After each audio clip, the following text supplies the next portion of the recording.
বাবাকে দেখছি অভাবের সংসারে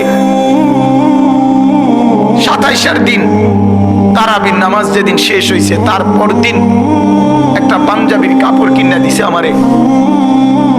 ঈদের দিনও সকালবেলা, আমি ঈদের দিন আজ ঈদ ফজরের নামাজ পড়ে আমি টেইলারের দোকানে দাঁড়ায় ছিলাম। আমার পাঞ্জাবিটা তখনও সেলাই হয় নাই।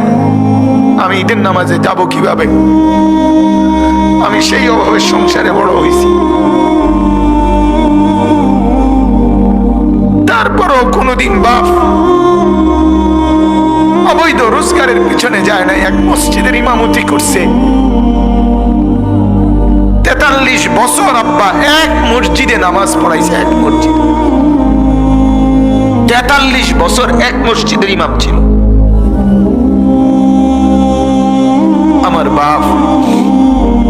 এটা বোঝা উচিত নিজের সন্তানকে গুনাহের রোজগারের উপরে নামাই দিয়ে কেমনে সুখ আসবে?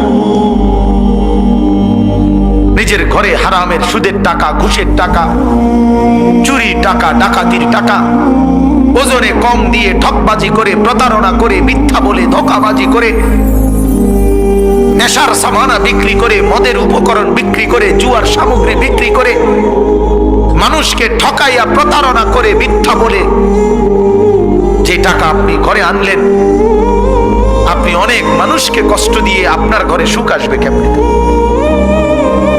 বলেন? আল্লাহ আমাদেরকে বুঝার তৌফিক দান করুন।